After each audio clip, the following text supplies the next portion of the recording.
I remember that my entire career was friction.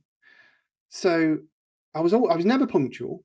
I hate being punctual. I hate being told what to do. So I'm a nightmare employee, absolute nightmare. I'm good at the job, but I'm cocksure, stubborn, and don't try and pin me down to you must be here at precisely 9 a.m. or 5 minutes before, because some mornings I might spend an extra 10 minutes on the toilet. So I'm a pain in the backside. So the delivery was there. It was just the other bits that didn't fall in line. And I remember calling in a group meeting, my head of department, Hitler, and the room falling silent. And I was like, yeah, I should probably look for another job, which I did. Then I went into contracting because I was like, so now I can be my own boss working for other people. So I'll contract because it pays better. It's more flexible. Okay. So you go in and you do short-term contracts, like 3 to 6 months or whatever. The first one I did was 18 months because I did such a good job and they were paying me so well, but I hated it. So I couldn't leave because I was like, oh, but I'm getting paid well. Yeah. So it's that mindset of, well, better the devil you know. I mean, that kept going on for years. In between all of this, not to bore you, I was still dabbling in technology, building websites. I was still doing stuff. I even built websites for people like on the side and things like that. So I was still doing the bits on the side. So the spark was always there to do something more than a job, a 9 to 5. So yeah, it all came to a head in oh God, what year are we in? So 2010, 2009, 2010, a job I felt stuck in. They all hated me there because, like I say, I was outspoken. I was good at the work, but I was outspoken and they didn't like it because I didn't toe the line. But they couldn't quite fire me because I delivered. So they just got this frustrating person called Ed, which I knew I was. And they were paying me a lot of money for my age and 15 years ago. It was a lot of money. Yeah. So I felt like I couldn't leave that until one day I was just like, you know what, sod it. And I left. It was Christmas Eve, and I walked into the director's office and I said, I'm not coming back. There's a long story up to this point, but he essentially said he had an open door policy, apart from for me, because I would email him and ask him, and his door was never open for me. So I was just like, you know what, bollocks to these people. Yeah. And yeah, I walked in and said, I'm going for Christmas and I won't be coming back. And he sort of smiled and laughed, and I just went, I'm serious. And then I walked off and I never went back. And they paid me my 3-month severance. They didn't even question it because I think they realized, oh, he's a pain in the arse, but also we probably drove him to that as well. Right. So yeah. And then out of nowhere started an agency in quotation marks. I started building websites and doing a bit of marketing with my friend. Yeah. Oh my God. The first year I made, I think, £6,000. So essentially I didn't make enough to even pay basic rent. Right. I was nearly evicted, in fact. So I've had the rags to riches story. I had to go to the local council, and I don't think I've ever told anyone this.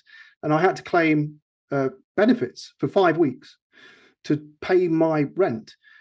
And I remember ringing the guy 5 weeks later, and I rang him up and I said, "Oh, you can cancel my benefits now. I've got a new contract came through. Yeah, a new client. Sorry." And he was like, "What do you mean?" He said, "People don't just claim for 5 weeks and just." He said, "You can claim for 3 months or 6 months." And I'm like, "No, I don't need the money. I've got through this patch." And he was literally trying to tell me to keep taking the money, and I'm like, "No. I'm not. My mind is not that way. It's like I don't need the money from the government. I'm now self-sufficient." And literally from that day forwards was self-sufficient. The first year was rough though in the agency, really rough. I love that story, and I definitely, so much of it corresponds to my story, and I think most people's story. When you end up doing your own thing, a lot of it is, well, I'm impossible to work with in any other context. You know what I mean? So it's like a lot of that I really relate to. I'm curious, like in that moment where the agency isn't doing well, and it's before you get that client that kind of rescues you, and you're going to get benefits and all that. Were you thinking that you had made a mistake? Or was it like, no, this is definitely going to work. It's just a downturn. I think I've always got that monkey on my shoulder telling me that I've made the mistake. I still to this day have dreams about my final job.